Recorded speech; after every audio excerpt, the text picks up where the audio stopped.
এই যে চিঙ্কি আমাদের, ওর বেবিগুলোর চোখ ফুটে গেছে।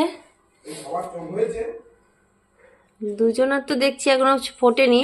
এই যে এই যে এই যে এইটার চোখটা ফুটে গেছে, দেখি। এই যে এই যে এই যে এই যে চোখ ফুটে গেছে। এটার ফুটেছে, এটার এখনো ফোটেনি। দেখি, এটার এখনো ফোটেনি। এইগুলো সব ফুটে গেছে। ঠিক আছে, এটা সবার বড় তো, এটা সবার প্রথম ফুটেছে। বুঝেছি। কত বড় হয়ে গেছে। ওকে ওকে এখন ভালোবাসতে হবে। হ্যাঁ, ওর ওই ওই ওই ঢং দেখেছো? আমি তোকে ভালোবাসবো না, তুই খুব বদমাশি শুরু করেছিস। ওদিকে সরে যা, আমাকে দেখাতে দে, বাচ্চাগুলোকে দেখাতে দে, সর। আর এইটারও মনে হয় এখনো ফোটেনি। না, এটারও ফুটে গেছে চোখ। এই যে চোখ ফুটে গেছে, মোটামুটি সব কটারই ফুটে গেছে, শুধু একটা আমি কি বললাম? আমি বললাম যে সরে যেতে। হ্যাঁ, আমি বাজে মেয়েদেরকে ভালোবাসি না, সরে যাও দিকে। খুব বদমাশি শুরু করেছিস।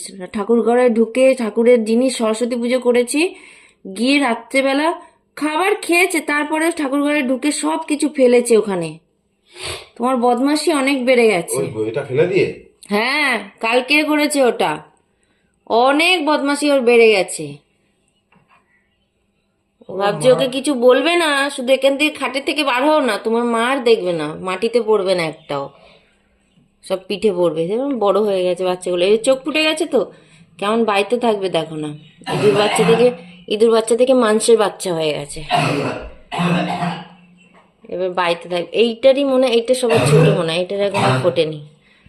এই যে কানিয়াল আদর খাবে, আদর খাবে, শুধু আদর খাবে। আর বদমাশিগুলো সহ্য করতে হবে। হ্যাঁ, বাথরুম ঘর খুলে রেখে এসছি, তুই কেন বাথরুমের সামনে টয়লেট করেছিস? তো বাথরুম ঘর তো সারা রাত খোলা ছিল। মা বলছে ছাদের দরজা নয়, বন্ধ থাকে বলে তুই ছাদে যেতে পারিস না। তো বাথরুমের দরজা তো খোলা ছিল। তুই তুই ভিতরে কেন টয়লেট করিসনি, বাইরে করেছিস? এইগুলোই তো ভালো লাগে না তোর। আর কটা দিন পর আর দেখবি বাচ্চাগুলো থাকবে না ভিতরে, সব বাইরে থাকবে, বাইরে। বাস কটা দিন। এই চিংকি ঠান্ডা পড়ে কমে এসছে আস্তে আস্তে, চিংকিকে একদিন স্নান করিয়ে দিতে হবে, প্রচণ্ড নোংরা হয়েছে চিংকি। চলুন, এবার বাবাই যাবে চুল কাটতে স্কুল থেকে। বাবাইকে ধরে আর ম্যাম বকা দিয়েছে। এখনো রেডি হসনি? এই পরে যাবি, আর ইয়ে একটা জ্যাকেট পরে নে, ওখানে খুলে দিবি, ঠান্ডা হাওয়া ছাড়ছে বাইরে। চুল কাটে আসার পর দেখাবো। এই হয়েছে বড় বড়, এই যে বড় বড় চুল দেখছো, দেখতে ভালো লাগছে, যেন বড় বড় লাগছে, কিন্তু কিছু করার নেই, এখন তো স্কুলে থাকে। স্কুলে এখন ম্যাডাম বকা দিয়েছে যে চুল কেটে না আসলে ঢুকতে দেবে না।